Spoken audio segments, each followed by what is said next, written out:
পর্ব ৭। ২০০৩ সালের ফেব্রুয়ারিতে ২ মেয়ে, জামাই, নাতি নাতনি সহ সবাই কলকাতা যায় জগদীশ বসাক ও শীলা বসাকের মেয়ে মিলির বিয়েতে। খুব ধুমধামের সঙ্গে বিয়ে হলো। ছেলের বাড়ি লখনৌতে। সুতরাং বিয়ে শেষে বৌভাত খেতে আনিসুজ্জামান আর আমি গেলাম ওখানে। বাকিরা ঢাকায় ফিরে এলো। এক বিশাল দলের সঙ্গে রাতের ট্রেনে কলকাতা থেকে লখনৌ গেলাম।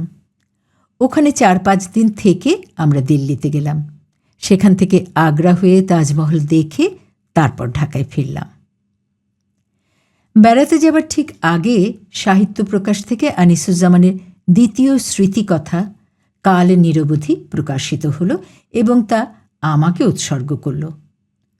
উৎসর্গপত্রে লিখল ৭-৫ ভেবে বেবিকেই।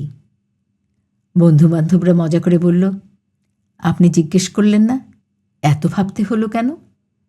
সে মাসেই ফ্রান্স ভট্টাচার্য ও আনিসুজ্জামান সম্পাদিত অগুস্তে ওঁসাঁ বাংলা ফরাসি শব্দকোষ সাহিত্য প্রকাশী বের করল এবং প্রথমবারের মতো একই বছরে আনিসুজ্জামানের 2টো বই প্রকাশিত হলো।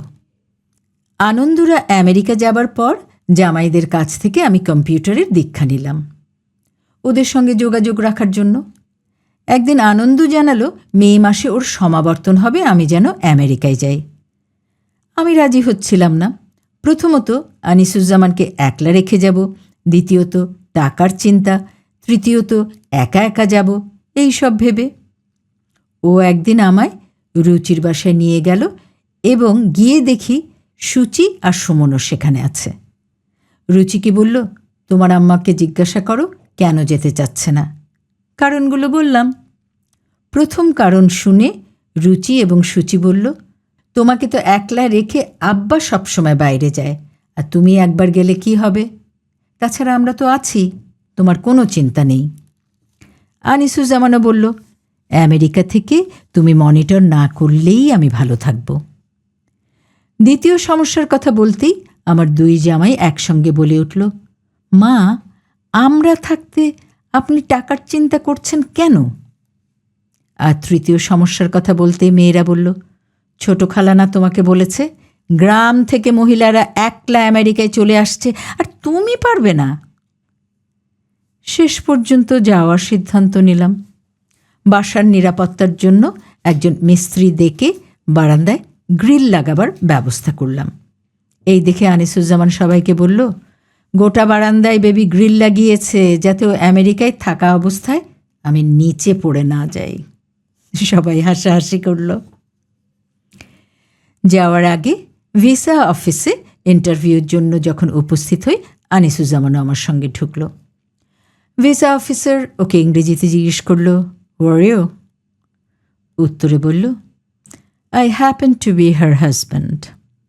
এবার ভিসা অফিসার পরিষ্কার বাংলায় আমাকে জিজ্ঞেস করল, আপনার নাম? ওর পরিষ্কার বাংলা উচ্চারণে আমি ভীষণ অবাক হয়ে গেলাম। তারপর থেকেই সব উল্টোপাল্টা উত্তর দিতে থাকি। আমায় আবার জিজ্ঞেস করল, আপনি এর মধ্যে বিদেশ গেছেন? আমি পরিষ্কার বললাম, কোথাও যাইনি। তখন আনিসুজ্জামান একটু বিরক্ত হয়ে বলল, ফেব্রুয়ারি মাসে না কলকাতায় গেলাম বিয়ে খেতে? তারপর বললেন, আপনার কাছে যে চিঠি আছে ওটা দিন। আমি বললাম, কিসের চিঠি? আনিসুজ্জামান তখন বলল, আনন্দের বিশ্ববিদ্যালয় থেকে গ্র্যাজুয়েশনে অংশগ্রহণের জন্য যে চিঠি দিয়েছে সেটা। তখন ওটা বের করে দিলাম। ভদ্রলোক চিঠি না বলে লেটার বললেই বোধহয় বুঝতে সুবিধা হতো। তারপর আমায় বললেন, আপনার মাল্টিপল ভিসা কতদিনের লাগবে? বললাম, আমার লাগবে না। তখন আনিসুজ্জামান আবার মনে করিয়ে দিল যে আমি আমেরিকা থেকে কানাডা যাব এবং আসব, তাই সেটা লাগবে। তারপর জিজ্ঞেস করলেন, আপনি কি আমেরিকায় থেকে যেতে চান? তখন বেশ বিরক্ত লাগলো। বললাম, আমি কেন ওখানে থাকব? এখানে আমার স্বামী, সংসার, মেয়েরা, চাকরি সব আছে। আমি ওখানে ছেলে বউয়ের কাছে বেড়াতে যাচ্ছি মাত্র। ভিসা অফিসার কী বুঝলেন জানি না। কয়েকদিন পর আমার ভিসা হয়ে গেল। অফিস থেকে ছুটি নিয়ে 2003 সালে 14 এপ্রিল পয়লা বৈশাখ সকালে আমি রওনা দিলাম লন্ডন হয়ে আমেরিকা যাওয়ার উদ্দেশ্যে।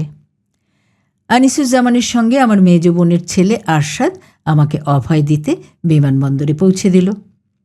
প্লেন থেকে নামার পর একটু এগিয়ে আসতেই দেখি আমার ফুফাতো ভাই টুলু, কাজী কামাল, কথা মতো আমাকে নিতে এসেছে। ওকে দেখে ভরসা পেলাম। ও তখন প্রায় 30 বছর লন্ডনে চাকরি করত কমনওয়েলথ সেক্রেটারিয়েটে। ওখানে আমার যারা পরিচিত তাদের সঙ্গে ফোনে যোগাযোগ করলাম। কেউ কেউ এসে তাদের বাড়িতে নিয়েও গেল, মাঝে লিডসেও ঘুরে আসলাম। লন্ডনে আত্মীয় বন্ধুদের সঙ্গে সময় কাটিয়ে 28 বছর আগের স্মৃতি রোমন্থন করে আমি এপ্রিলের শেষে আমেরিকার পথে রওনা হলাম। হিথ্রো বিমানবন্দর শুরু হলে জুতো খুলে চেকিং। এত অসম্মান বোধ হলো যে বলার নেই। যাই হোক, নিউ জার্সিতে আমার বোন সিমিন আর মোবারক আমাকে এয়ারপোর্ট থেকে ওদের বাড়িতে নিয়ে যায়। ওখানে কিছুদিন থেকে আশেপাশে বেশ কিছু জায়গা ঘুরে বেরিয়ে দেখে তার কদিন পরে মিনেসোটার প্লেনে আমাকে উঠিয়ে দিল। মিনেসোটায় পৌঁছে আনন্দ আর ইলোরাকে দেখে স্বস্তি পেলাম। এয়ারপোর্ট থেকে প্রায় ঘণ্টাখানেক দূরে সেন্ট ক্লাউডে ওরা থাকে।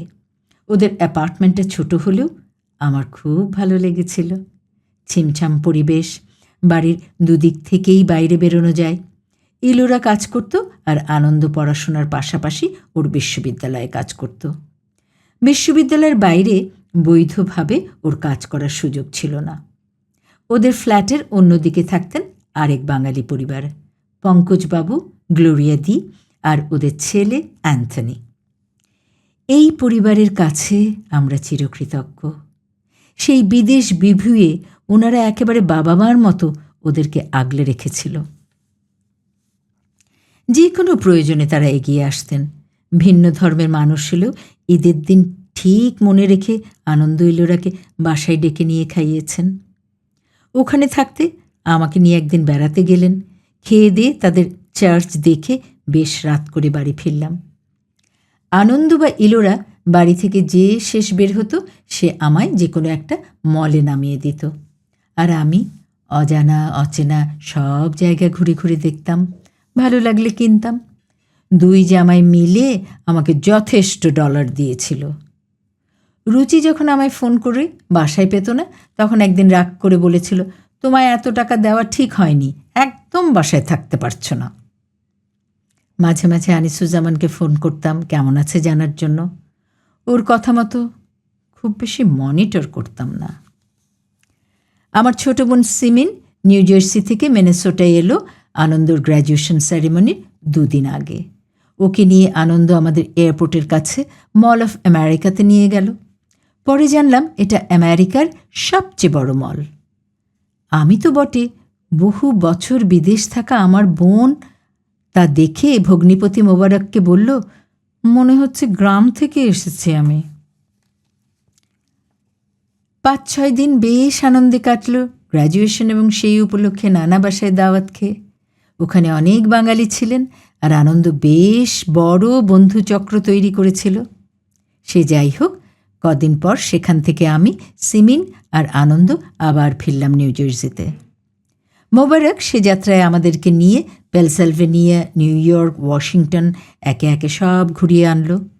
ও না থাকলে এত কিছু দেখার সুযোগ হতো না। একে তো শারীরিক কষ্ট করছেই, তার উপর কোনো টাকা পয়সা খরচ করতে দিত না। ব্যাগে হাত দিলেই বলতো, আপনি তো নিয়ম মানছেন না, আমার সঙ্গে যতক্ষণ ঘুরবেন আপনি ব্যাগে হাতই দেবেন না। আমেরিকার বিরাট বড় দালান কোঠা, চওড়া রাস্তা দেখে অভিভূত হলেও সবচেয়ে বেশি অবাক হয়েছিলাম পেনসিলভেনিয়ায় আমিশ কান্ট্রি দেখে। অপূর্ব জায়গা, বিস্তীর্ণ তৃণভূমি, বিখ্যাত হার্শিস চকলেটের সব দুধ নাকি ওরা সরবরাহ করে থাকে। অথচ ওরা কোনো বৈদ্যুতিক যন্ত্র ব্যবহার করে না। প্রযুক্তির ব্যবহার সীমিত বা নেই বললেই চলে। যাতায়াতের জন্য ব্যবহার করে ঘোড়ার গাড়ি।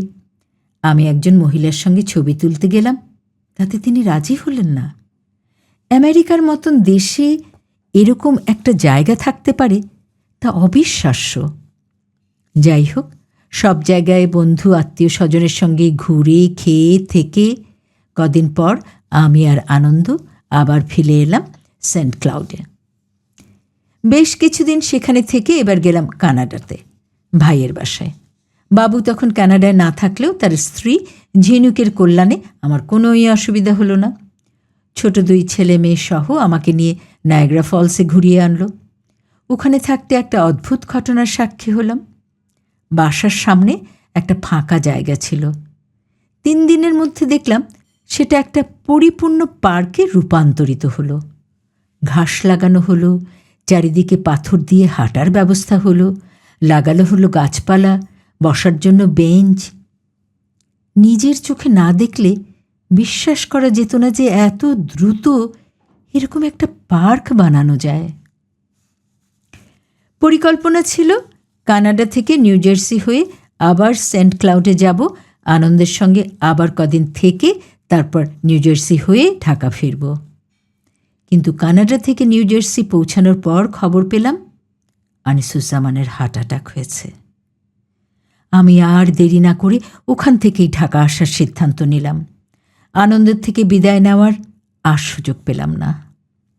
দীর্ঘ প্লেন যাত্রা শেষে ঢাকা পৌঁছে আমার বোন নাসরিন আর রুচিকে পেলাম বিমানবন্দরে। সেখান থেকে সোজা গেলাম শিকদার মেডিকেল কলেজে। ওখানে দিন 2 পর ওর স্ট্যান্ট বসানো হবে। পুরো সময়টা হাসপাতাল আর কাছেই থাকা ভাগ্নি শেলির বাড়িতে থেকে আনিসুজ্জামান কিছুটা সুস্থ হলে পর বাসায় ফিরলাম।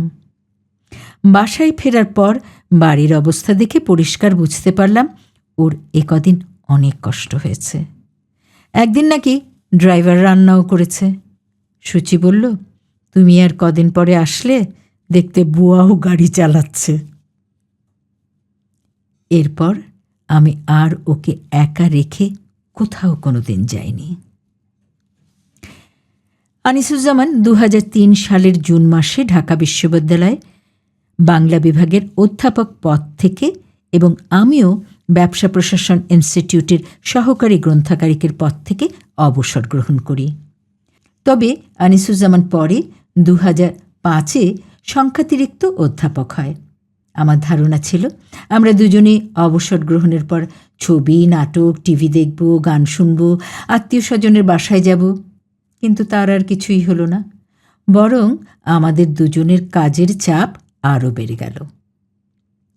কর্মজীবী মহিলাদের জন্য তাই আমার পরামর্শ, অবসরের পর অনেক কিছু করবেন এই চিন্তা না করাই ভালো। সাংসারিক ব্যবস্থার কারণে নিজের মাকেও সারা জীবন খুব বেশি সময় দিতে পারিনি। সেবা করার সুযোগ তো একেবারেই হয়নি। আমার মেজ বোনের বিয়ের পরপর আমরা চট্টগ্রাম চলে যাওয়ায় সে এবং অন্য ভাই বোনরাই তাকে সারা জীবন দেখে রেখেছিল। অবসরে যাওয়ার পর যখন একটু সুযোগ পেলাম, ততদিনে তিনি বেশ অসুস্থ হয়ে পড়েছেন। তার কিছুদিন পরে 2003 সালের সেপ্টেম্বরের 22 তারিখ আমার আম্মা চলে গেলেন। মাস 3 পর 2004 সালের জানুয়ারি মাসের 15 তারিখ সুমন ও সুচির মেয়ে শামিলার জন্ম হয়। মেয়ে হওয়ায় সুমন খুব খুশি হয়েছিল, আর সায়ন বোনকে দেখে অবাক চোখে এমনভাবে তাকিয়ে দেখছিল যে মনে হচ্ছিল ও একটা জ্যান্ত পুতুল দেখছে। 2004 সালে একদিন বেঙ্গল ফাউন্ডেশনের আবুল খায়ের লিটু এসে আনিসুজ্জামানকে বলল, মামা, একটা সাহিত্য পত্রিকা বের করতে চাচ্ছি, আপনি আমাদের সাথে থাকবেন। এর আগে প্রথম আলোর মতি ভাইও প্রায় একই রকমের একটা প্রস্তাব দিয়েছিলেন।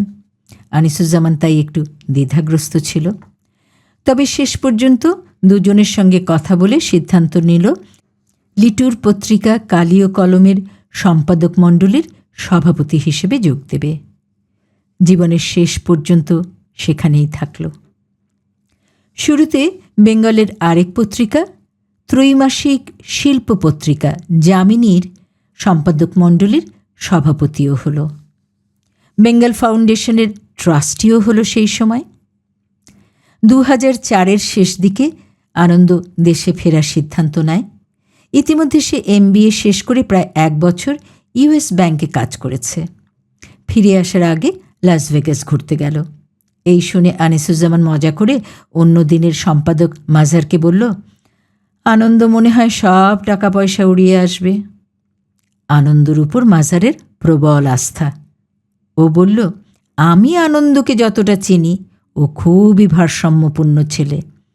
ক্যাসিনো খেলে $100 বেশিও নষ্ট করবে না। পরে আনন্দ নিশ্চিত করেছিল যে এই খাতে ও ঠিকই $100 বাজেট ছিল। 2004 সালের নভেম্বরে দেশে ফিরে আসার পর একদিন মাজারের দাওয়াতে আনন্দকে ঘরে ঢুকতে দেখে হুমায়ুন আহমেদ বললেন, এদিকে আমার সামনে আসো তো দেখি। তুমি কি এমন রসগোল্লা? মাজার আমাকে বলেছে তুমি নাকি ওর দেখা এই জেনারেশনের সবচেয়ে ভালো ছেলে। এই রকমই আরেকদিন কবি মারুফুল ইসলাম আনিসুজ্জামানকে মাজারের বাসায় দাওয়াত করল এবং রাতে তাদের সঙ্গে খেতে বলল। আনিসুজ্জামান জানালো তার একটা দাওয়াত আছে, সুতরাং সে গেলেও দেরিতে যাবে। বেশ রাত করে সেদিন মাজারের বাসায় পৌঁছে আনিসুজ্জামান দেখল হুমায়ুন আহমেদ বসে আছে তার নববধূ শাওনকে নিয়ে। অনেক রাতে বাসায় এসে আমাকে যখন জানালো, আমি হতবাক হয়ে পড়ি। হুমায়ুন আহমেদের পরিবারের অন্য সদস্যদের কথা, মৌলবাদীদের সমালোচনার ছুতো পাওয়া এবং আনিসুজ্জামানের অংশগ্রহণ সব মিলিয়ে আমার খুব খারাপ লেগেছিল। আমি বেশি উত্তেজিত হয়ে পড়ায় আনিসুজ্জামান আমার উপর রাগ করে বলল, মানুষ তো দ্বিতীয় বিয়ে করতেই পারে। একটা ব্যাপার একটু খারাপ হলো, তা হলো আগের থেকে কিছু না জানলেও মানুষ ভাবতে পারে এই বিয়ের আয়োজনের সঙ্গে আমিও প্রত্যক্ষভাবে জড়িত। আর আনন্দ বলল, তুমি এমন করছো মনে হচ্ছে আব্বাই দ্বিতীয় বিয়ে করেছে। আনন্দ গ্রামীণ ফোনের চাকরি ছেড়ে টাকা পয়সা জোগাড় করে আমেরিকায় গেছিল। ও আমাদের কাছ থেকে কোনো টাকা পয়সা নেয়নি, শুধু প্লেনের টিকিটটা আমি দিয়েছিলাম। ভেবেছিলাম ওর জমানো টাকা থেকে সব ব্যবস্থা করেছে। ও যে একটা বড় অঙ্কের টাকা ওর আমেরিকা প্রবাসী খালুর কাছ থেকে ধার করেছিল এবং সেখান থেকে ফেরার আগে ব্যাংকে চাকরি করে সব টাকা শোধ করে ঢাকায় এসেছে, তা পরে জানতে পারি। আমরা কোনোদিন ওকে জিজ্ঞাসা করিনি ও কত বেতন পায়, ফলে ওর অসুবিধার কথাও বুঝতে পারিনি। ফিরে এসে ও গ্রামীণ ফোনে আবার যোগ দিল। এর আগে বিদেশে থাকা না থাকা সহ নানা বিষয় নিয়ে আনন্দ ইলোরার মাঝে মনোমালিন্য হয়। একটা সময় তারা আলাদা থাকারও সিদ্ধান্ত নেয়। দেশে আনন্দ একাই ফিরে আসে। আমেরিকায় থাকাকালীন ইলোরা আনন্দকে তার গ্রিন কার্ডের জন্য আবেদন করতে বলেছিল। আনন্দ জানায় এই আবেদন করলে তারা দেশে ফেরা হবে না, কারণ পুরো প্রক্রিয়া শেষ হতে অন্তত 6-7 বছর লেগে যাবে।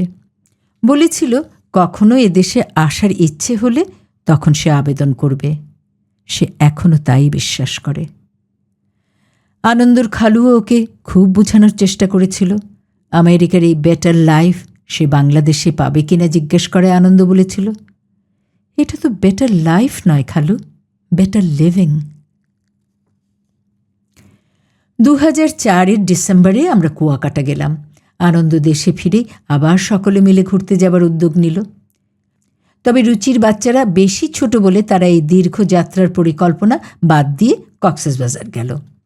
রুচিরা সপরিবারে, আনন্দ আর আমরা কুয়াকাটা গেলাম।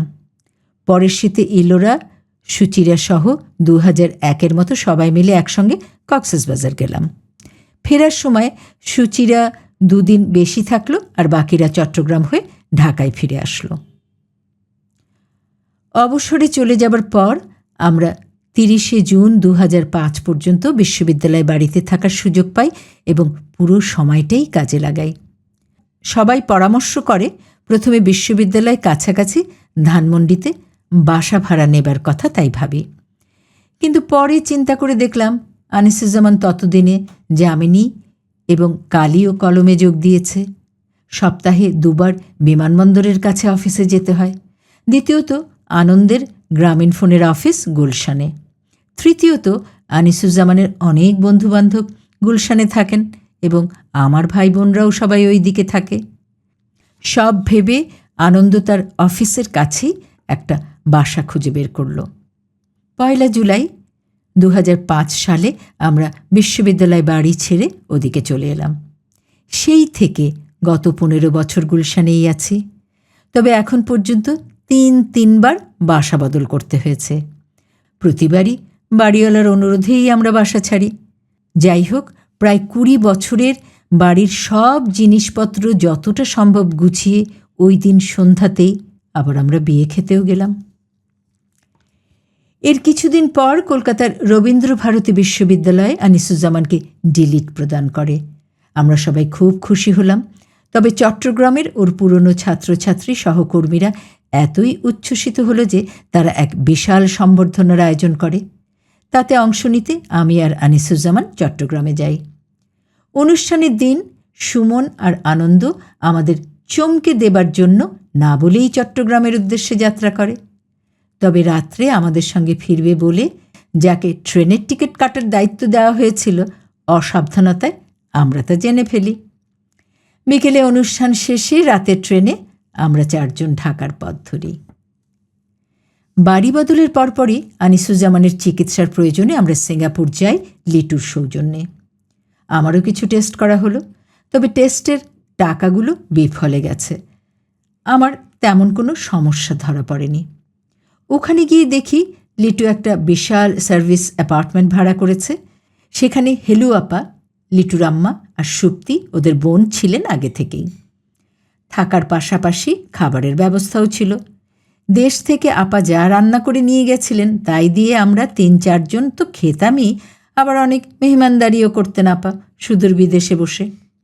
ওরা চলে আসার পর বাড়তি যা খাবার ছিল তা আমরা শেষ করতে না পারায় লিটুর পরিচিত এক পরিবারকে সব দিয়ে এলাম।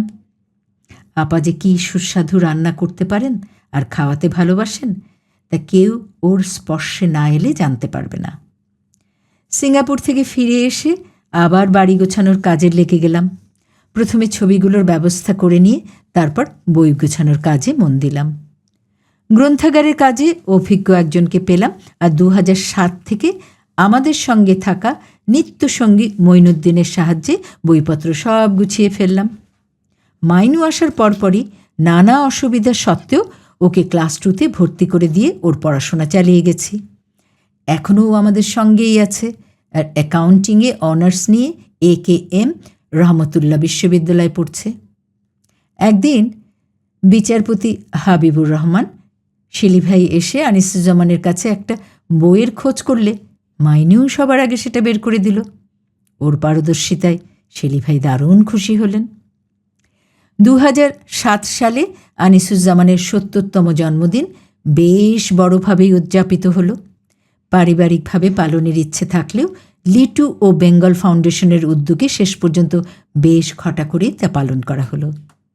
সেই বছরই 29শে জুন আনিসুজ্জামান টরন্টোতে বাংলা বইমেলা উদ্বোধন করতে যায়, সঙ্গে আমিও যাই। মেলা উদ্বোধনের পর আমরা আত্মীয় স্বজন ও বন্ধুবান্ধবদের এবং স্নেহভাজনদের বাসায় ঘোরাঘুরি করে সেখান থেকে আমেরিকা ফিরলাম। ফেরার পথে আমরা প্লেন মিস করলাম। এয়ারপোর্টে আমাদেরকে পৌঁছাতে এসেছিল শওকত। সে আমাদের নিয়ে বেশ ঝামেলায় পড়ল। পরে ঠিক করলো সেই গাড়িতে করেই আমাদের আমেরিকার বর্ডার পার করে দেবে। ফলে বাফেলো এয়ারপোর্টে আমাদের নামিয়ে দিল। আমরা সেখান থেকে নতুন টিকিট কিনে নিউ ইয়র্কে পৌঁছালাম। সেখানেও একটা বইমেলায় আনিসুজ্জামান ও আমি যোগ দিলাম। কদিন পর নিজেদের ওজন বাড়িয়ে আবার দেশে ফিরলাম। 2007 সালের নভেম্বরের শেষে আনিসুজ্জামান ভারত গেল। আনন্দ এই সময় কলকাতা যাবার পরিকল্পনা করল। উদ্দেশ্য ইডেন গার্ডেন্সে ভারত পাকিস্তান টেস্ট ম্যাচ দেখা। ইলোরাও সঙ্গে যাওয়ার চিন্তা করল। ওরা যাওয়ার আগের দিন ইলোরা অসুস্থ বোধ করায় এবং হয়তো কিছু অনুমান করায় শেষ পর্যন্ত না যাবার সিদ্ধান্ত নিল। ফলে আমি আর ইলোরা বেশ কদিন একা কাটালাম। নতুন অতিথি আসার সুসংবাদ সম্পূর্ণ নিশ্চিত হওয়ার পর ডাক্তাররা ওকে পারতপক্ষে বিছানা ছেড়ে না উঠতেই পরামর্শ দিলেন। বাবা ছেলে যে কদিন ছিল না সে কদিন আমি খুব ভয় ভয় কাটালাম। পরের বছর সম্ভবত মার্চ-এপ্রিল মাসে ইলোরা আমেরিকা গেল বাচ্চার জন্মকে উপলক্ষ করে। জুনের শেষে আনন্দও আমেরিকায় গেল। এর আগেই মন্ট্রিয়াল বইমেলা উদ্বোধন করতে আবারও দাওয়াত পেল আনিসুজ্জামান। আনন্দ খুব চাইল আমিও যেন একই সঙ্গে যাই, বাচ্চা হওয়ার সময় আমেরিকায় গিয়ে ওদের সঙ্গে থাকি। কিন্তু আমি আর গেলাম না। আমার অনুপস্থিতিতে ওর প্রথম সন্তান হবেই তাই চিন্তা করে ওর মন খুব খারাপ করেছিল। জুলাইয়ের শেষে পোতা ছেলের ঘরে ছেলে হওয়ার কথায় সময় মতো আনিসুজ্জামান সব কাজ শেষ করে জুলাইয়ের 26-এ আনন্দর কাছে নিউ ইয়র্কে ট্রয়ে চলে গেল। কিন্তু বাচ্চা হওয়ার কোনো লক্ষণ না দেখে আবার নিউ জার্সি ফিরে এলো। দিন 3 পর সেখান থেকেই ওর ঢাকা ফেরার কথা। 28 তারিখ সকালে খবর পেল ইলোরাকে হাসপাতালে নেওয়া হয়েছে, আর সেদিনই কোনো এক সময় বাচ্চা হবে। এই খবর পেয়ে আনিসুজ্জামান আবার প্রায় 3 ঘন্টা দূরে ট্রয়ে গেল শুভক্ষণে উপস্থিত থাকার জন্য। আর এর জন্য যাওয়া আসা সব মিলিয়ে আমার ভগ্নিপতি মোবারককে প্রায় 6 ঘন্টা গাড়ি চালাতে হলো। সিমিনও সঙ্গে ছিল। তবে তাদের যাত্রা এবার সার্থক হলো।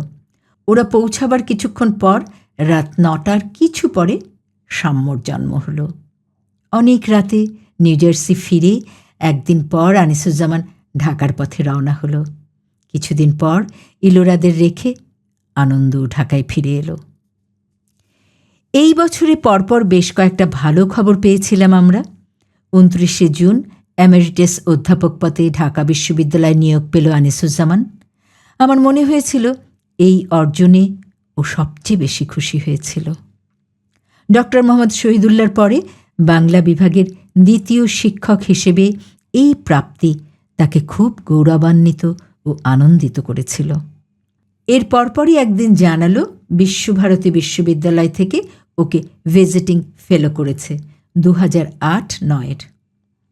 যেতে হবে ডিসেম্বরে 3 মাসের জন্য। আমাকে জিজ্ঞেস করলো আমি যাব কি না। আমি আর কি বলবো, বহুদিন বহুবার ইচ্ছে হয়েছে শান্তিনিকেতন সময় নিয়ে দেখার, আর 3 মাসের কথা শুনে মনে হচ্ছিল তখনই রওনা দিই। এর আগে আবার কলকাতা বিশ্ববিদ্যালয় থেকে ওকে সরোজিনী বসু পদক দেওয়ার কথা হয়েছিল। এই উপলক্ষে আমরা ছেলে মেয়ে জামাই নাতি নাতনি সবাই মিলে 19 সেপ্টেম্বর কলকাতা গেলাম। কলকাতা বিশ্ববিদ্যালয় সমাবর্তনে রাজ্যপাল গোপাল কৃষ্ণ গান্ধী মহাত্মা গান্ধীর নাতি আনিসুজ্জামানের হাতে পদকটা তুলে দিলেন। 2005-এ রবীন্দ্রভারতী বিশ্ববিদ্যালয় যখন ডিলিট প্রদান করেছিল তখনও সেটা ওর হাত থেকেই নিয়েছিল আনিসুজ্জামান। সবাই মিলে এভাবে আবার যাওয়ার সুযোগ হয় কিনা তা চিন্তা করে আনন্দের আগ্রহে আমার আর আনিসুজ্জামানের স্মৃতি বিজড়িত ছোটবেলার সব জায়গাগুলো সপরিবারে ঘুরে ঘুরে দেখলাম। আমাদের আর আনিসুজ্জামানের বাসা, আমাদের ছোটবেলার স্কুল সব দেখে 26শে সেপ্টেম্বর দেশে ফিরলাম। খুব বেশি সময় বেড়ানোর সুযোগ ছিল না, কারণ ইলোরা 2 মাসের সাম্যকে নিয়ে 28শে সেপ্টেম্বর ঢাকায় ফিরবে। সাম্যর আগমনের বার্তা পেয়েই আমি ছোটদের সঞ্চয়ন এবং ছড়া ও ছবির 4 কপি কিনে এনে ছড়াগুলো মুখস্থ করলাম ওকে শোনাবো বলে।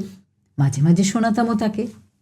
আমরা শান্তিনিকেতন যাবার আগে একদিন ইলোরা জিজ্ঞেস করল, মা আপনি শান্তিনিকেতন গেলে ওকে কে ছড়া শোনাবে? শুনে মনটা খারাপ হলো। ভাবলাম কি আর করা যায়। হঠাৎ করে মনে হলো আমার প্রতিবেশী ও গুণী মানুষ শারমিন লাকির কথা। ওকে জিজ্ঞেস করলাম কোথায় গেলে সিডিতে আমি কিছু ছড়া সাম্যর জন্য রেকর্ড করতে পারি। আমায় ঠিকানা বলে দিল। বিকেলে গিয়েই 10-12টা ছড়া রেকর্ড করে এলাম। পরদিন নিয়ে এসে ইলোরার হাতে দিয়ে বললাম, আমি যখন শান্তিনিকেতনে থাকব তখন রোজ সকালে সাম্যকে ছড়াগুলো শোনাবে।